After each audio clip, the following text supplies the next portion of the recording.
नमस्कार दोस्तों, आज के इस वीडियो में मैं आपके लिए सोमवती अमावस्या की कहानी लेकर आई हूँ।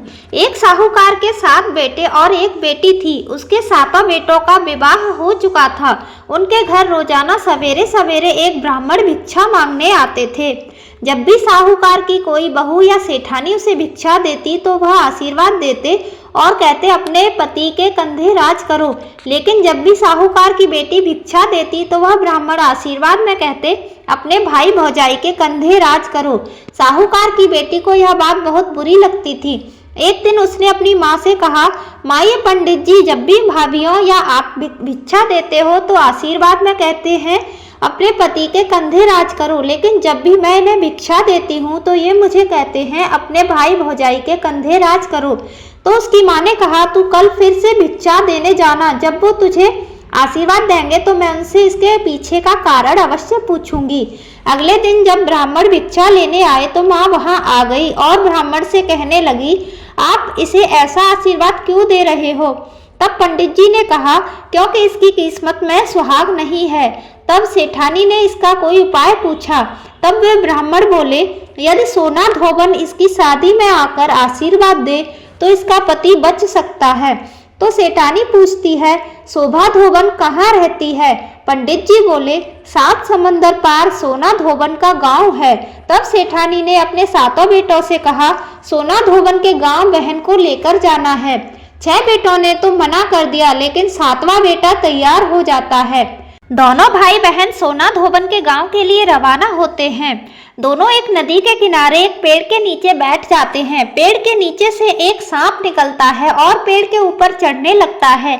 उसी समय बहन की नजर उस सांप पर पड़ जाती है। वो अपने भाई से कहती है, देखो भाई, पेड़ पर किसी पक्षी का घोंसला है और उसमें नन्हे नन्हे बच्चे हैं। ये सांप उन बेचारे बच्चों को खा जाएगा और जब पक्षी आकर यह देखेंगे तो उन्हें कितना दुख होगा। तब भाई उस सांप को मारकर वही टोकरी से ढक देता है। शाम को एक हंस और हंसनी का जोड़ा उस तरफ आता है तो अपने घोंसले के आसपास और पेड़ के पास खून देखकर वो डर जाते हैं। उन्हें लगता है कि उन दोनों भाई बहन ने उनके बच्चों को मार दिया। तो वह वहां आते ही उन दोनों भाई बहन को चोंच मारने लग जाते हैं। तभी बहन टोकरी उठाकर उसके नीचे पड़ा सांप दिखाती है और कहती है, हमने तो तुम्हारे बच्चों को इस सांप से बचाया है और ये खून इस सांप का है। तब हंस और हंसनी बहुत खुश होते हैं और उन दोनों को अपनी पीठ पर बिठाकर समुद्र पार सोना धोबन के गांव में छोड़ आते हैं। सोना धोबन का भी बहुत बड़ा परिवार था जिसमें उसके बेटा और बहुएं सब रहते थे। साहूकार का बेटा और बेटी भी उस गांव में ही घर लेकर रहने लगे। रोजाना रात को साहूकार की बेटी सोना धोबन के घर जाती और खाना पीना, साफ सफाई आदि घर के सभी काम करके सुबह होने से पहले अपने घर वापस लौट आती थी। एक दिन सोना धोबन ने अपनी बहुओं से पूछा, आजकल सुबह सुबह तुम्हारे लड़ाई झगड़े की आवाज नहीं आती, क्या बात है? तो बहुएं बोली, सासू माँ, जब हमें सारा काम किया हुआ मिल जाता है तो हम क्यों झगड़ें? तो सोना धोबन ने पूछा, अच्छा कौन करता है सारा काम? तो बहुएं बोली, आप नहीं करती, हमें तो लगा हमारे उठने से पहले ही आप घर का सारा काम कर देती हैं। तब सोना धोबन ने ये पता लगाने का निश्चय किया और रात भर जागती रही।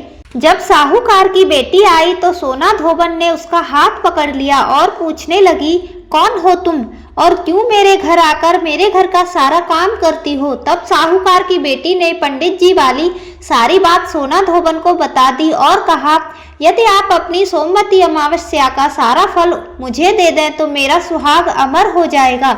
सोना धोबन उसकी बात मानते हुए उससे कहने लगी, जब तुम्हारी शादी पक्की हो जाए तब मुझे न्योता भेज देना, मैं तुम्हारी शादी में जरूर आऊंगी।